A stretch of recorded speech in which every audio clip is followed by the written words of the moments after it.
Alright y'all, I have here 2016 four-wheel drive F150 3.5 EcoBoost, if those are wondering.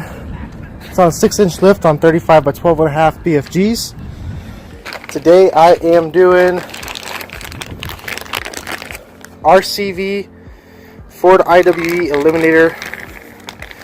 Get rid of the god-awful vacuum system for the four-wheel drive. I already did one side. This is what we're talking about. This sits in between your hub, your wheel, and your CV axle. Obviously, as you can see there, it's a vacuum system. These are I'm going on number 3 breaking these sons of bitches. So I finally said screw it and bought the Eliminator kit, and we'll see. So first things first, get your truck, your lugs untightened, get your jack and your jack stand ready. I'll be right back. I'm going to pause as I go. It's kind of hard to record and do this at the same time, so I'm going to record each step, pause, and continue. Alright, wheels off, got my caliper, disc. Start by moving your caliper here. Actually, pardon me, I'm going to go ahead and show you what tools you guys are going to need. That might help, huh? Alright, so usually I just pull my tools out to the side, put them in a bucket. Pull out a couple pliers and stuff like that you might need as well. You need a 21 millimeter, a large ratchet. Excuse me, pardon me for not knowing the exact measurements of the ratchets. So I go by small, medium, large. A couple extenders. It's a medium, by the way. My lug socket. Here's a 19 millimeter that you're going to need.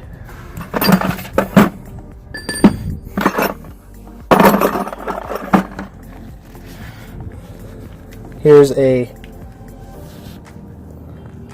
15 millimeter you're going to need. 8 millimeter.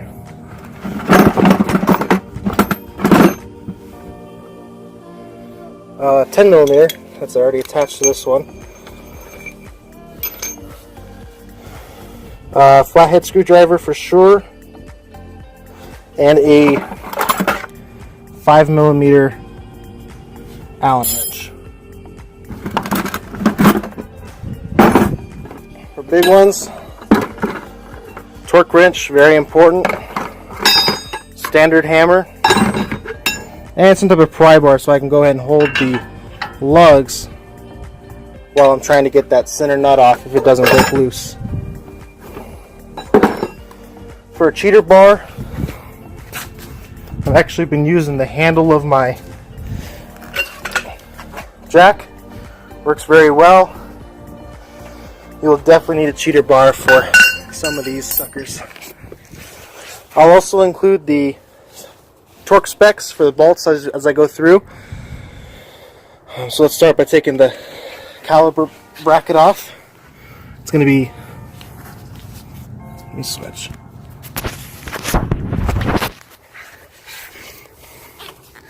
It's going to be this bolt here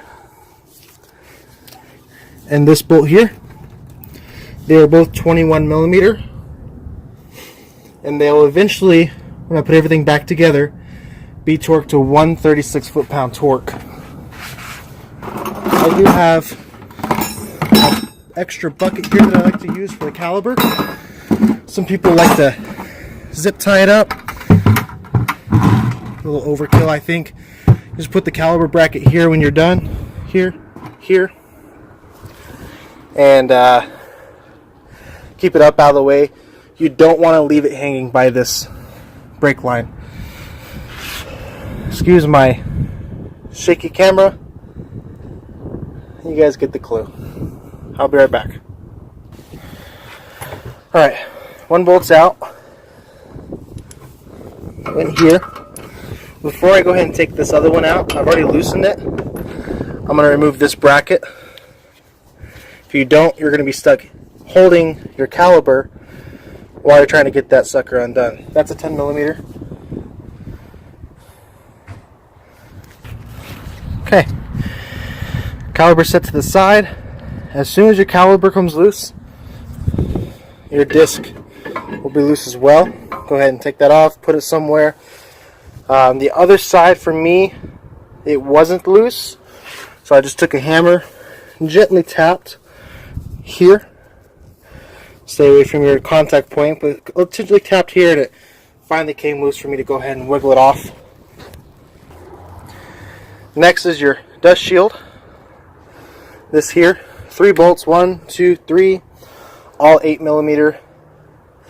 Usually when I'm done with the bolt, I'll go ahead and put it back into the thread. Stops me from losing it. And then when I'm done, everything's back together. If I have any extra bolts left over, then I know I done messed up. So 8 millimeter, 1, 2, 3. Alright, dust shield is off. Again, I put the bolts back to where they came from. Here, here, here. Let's go ahead and remove your tie rod. 21 millimeter socket will probably take cheater bar to go ahead and get it to break loose. Alright, once your nut is off, take your hammer, hit here on your joint. You might have to put your purse down. It takes a couple good whacks to go ahead and get this. As soon as you see a separation here, it should lift out, just no problem at all. There it is. That comes out. Go ahead and just pull that, push this to the side. You have to kind of work around it. As always, nut back on. Keeps it nice and safe. From here, you can go ahead and take off your ABS sensor. You're going to use your 5 millimeter Allen wrench.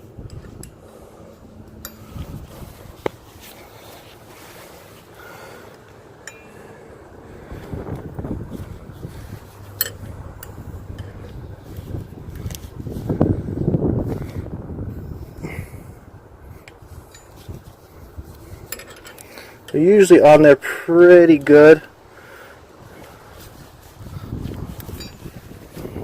Okay, ABS sensor comes right out. There's another bracket here. Go ahead and remove 8 millimeter.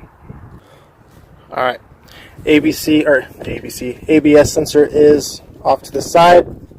Put it up next to that. Nut back, nut back. Alright, next go ahead and pop this cap off. Do so gently. Take your time, use a flathead. Work around the edge here. Twist, pop, twist, pop, twist, pop. Work it around until it comes off. You'll see a nut exposed. Alright, lucky me, press the wrong button on my record. Middle cap off, expose the nut. That's going to be a 15 millimeter here. Be very careful with this center nut assembly. It will break. And if that breaks, you have to get an entire new CV axle. Not a whole lot of pressure here to take it off. Alright, center nut's off. Next step is going to be remove the upper control arm. It's going to be a 19 millimeter. Again, you might have to use a breaker bar to go ahead and break that loose. This should not pop out. If it does, be careful. Your knuckle is super heavy and it will come towards you. So go ahead and just brace for impact. Remove this nut. If it doesn't go anywhere, awesome. We're gonna have to go ahead and hit it with a hammer if it doesn't break loose. Alright, that nut is off. It took some really good whacks for me on the other one to go ahead and get this disconnected. So here we go.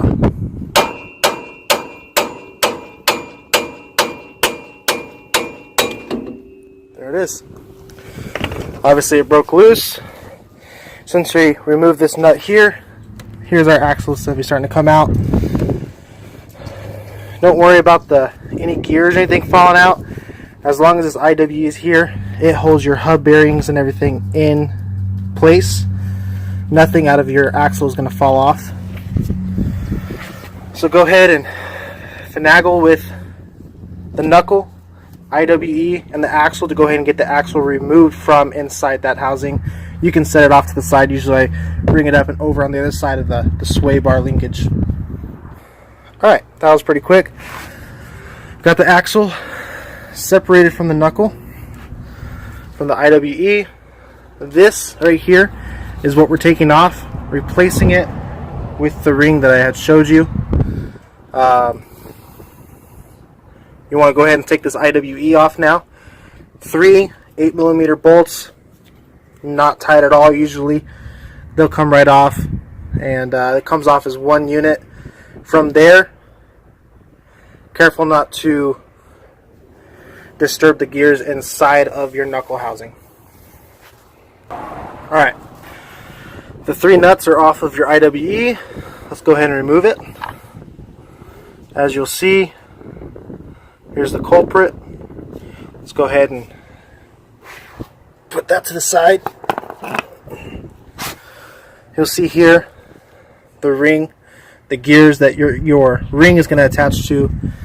So how it works in essence, let me go ahead and get that ring.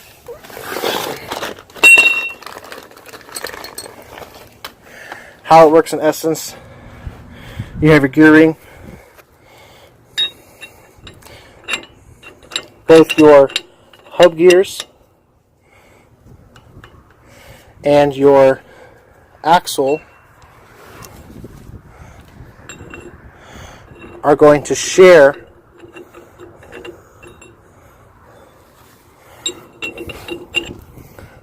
this same housing. They'll be locked together. You won't be able to disengage them, which is going to make your CV axles turn with your wheels at all times. I've talked to quite a few mechanics. I actually work at a Ford dealership as a salesman, internet sales. I talked to quite a few technicians and everything saying it's not necessarily going to hurt your truck. You may get a little more wear out of your CV axles because they're always rotating, but it's not going to be any different than a front wheel drive car, and I do definitely agree with them on that. So what you're going to do is you're going to go ahead and place your new Eliminator ring on the CV axle joint. Keeping that together, you'll then insert the entire assembly onto here, making sure your gears line up correctly, and then kind of work it through so that this center nut will come through. Try not to scrape the center nut on the outside of that bearing assembly. Minimal damage, or minimal wear as possible is trying to get it through there. Just take your time, be patient with it. I got the other one in probably in about 2 minutes of little finesse, so it's not too bad. And then from there, alright, it took me about 30 seconds to get that in. As you see here, a couple pointers, your center assembly there. As you see, try make sure it's all the way pushed. Oh, I'm about to lose it. Ugh. Make sure it's all the way flush with your bearing, and then to double check to make sure it is secure, you can always twist your studs, and if it's connected with your CV axle, damn the sucker, I'm fighting this motherfucker. As long as it's connected with your CV axle and you're in the gears, you're fine. Alright, I just loosely put the bolt on, the nut, sorry, just to go ahead and keep it in line, secured. My upper control arm is still disconnected. We can go ahead and disconnect that now. As you can tell, it's not going to go anywhere. It's not going to get close to your knuckle. So take your jack, place it on the lower end of the control arm, and jack it up, and it will easily compress, get into slot for your upper control arm. Alright, I'm back again. Go ahead and get your jack underneath your lower control arm. Go ahead and start jacking up the unit so it will slide in place with your upper control arm. As soon as it gets there, have the nut ready for it. Slip the nut on real fast, it'll hold it there, and then just just tighten away. Alright, upper control arm is connected. Not torqued down quite yet. I'm going to go ahead and release my jack. Get that out of here.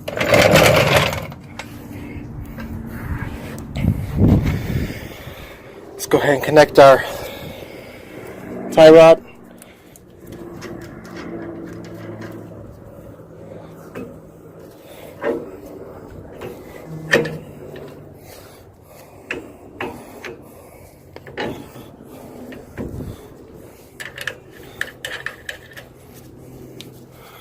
Again, just okay. Jacked it up, slipped the nut on, tightened it up. I did not torque it. I went ahead and put my tie rod back on. I'm just going to go ahead and tighten that as well. Don't torque it yet. Kind of get everything, get the geometries back in line before you go ahead and connect your CV axle. Alright, it's tight. This nut, do not use an impact wrench on if that's what you've been using. I have not been blessed with the lords of an impact wrench. I think that's what I'm going to ask Santa for Christmas, is a electric one. But let's go ahead and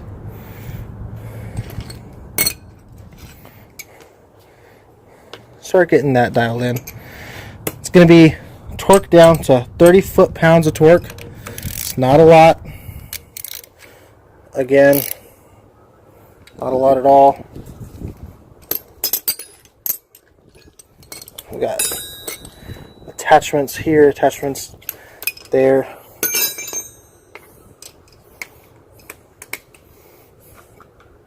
Torque wrench.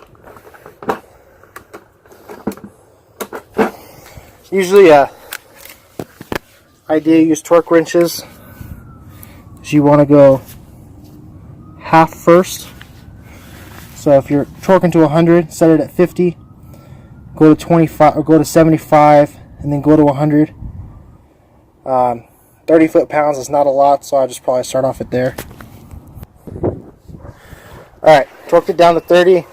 Use this little bar to go ahead and hold your hub. Twist the other way. Works great. Shout out to Dad for this. I'm not sure where he got it, but I think I might be stealing it here sometime soon. Hopefully it's given to me in the will. Go and put your cap back on. Don't be an asshole and tap the son of a bitch on like crazy. I fought this sucker for about 30 minutes trying to get it off. As you can tell, I kind of beat it up a little bit around. The mechanic that initially did my IWE, my new one, before it broke, again, put the fucker on crazy. Give a little tap. As soon as you hear the pitch change, stop. Don't go anymore. Boom. Done. Okay. Let's go ahead and torque your tie rod and your upper control arm. I'll be right back with torque specs for those. Alright. Got the torque specs. They're kind of a range that Ford offers you. I'm going with the higher side of the range since I do off-road a lot. It's going to be 96 here, 76 here, 96, 76. And again, it's 19 millimeter, 21 millimeter. Alright, again, 96 for the 19 millimeter, 76 for the tie rod, 21 millimeter. This is 30 foot-pounds. When you go to put your caliper bracket on, these are 136. Here, 136. And then they recommend your lugs being at 150. For the most part, I think that's about it. go ahead and start connecting back all your wires. When it comes to my hoses, my vacuum hose, what I'll be doing, I don't quite have the caps yet, but I'm going to go ahead and cap it off at this point here. They simply pull apart, put a plug in it. I don't care for having major vacuum leaks, or if it's not supposed to suck air, I don't want it to. So these just pop out. Your holdings clips here. This pinches out, super easy. I removed the other one from the other side. Again, I'm capping it here. And just double check what you're looking like. Double check if you have any other extra bolts or anything. I am keeping these 3 8mm out from where the IWE was. This is what it looks like. There is a gap. I'm not super happy about that gap being there. I'm going to go ahead and look around, see if there's any kind of cover I can perhaps get for it, a dust shield. But that is how it's supposed to look. This is from the website that I got the things off of. Again, here's the other side. So, CV axle, eliminator ring into your gearing for your hub. Thanks for watching. I'd say to subscribe, but it's Facebook and I'm an idiot. Hope you guys have a good day. Prayers out to everyone in Florida affected by Irma coming in, and prayers out to people in Houston who just went through the hurricane. If I would be able to help, I would. I'm all the way out in Las Vegas, Nevada, so it's dry weather for me. If you guys, anyone in Florida is missing this, you can savor the flavor. Have a good day, guys. Thanks.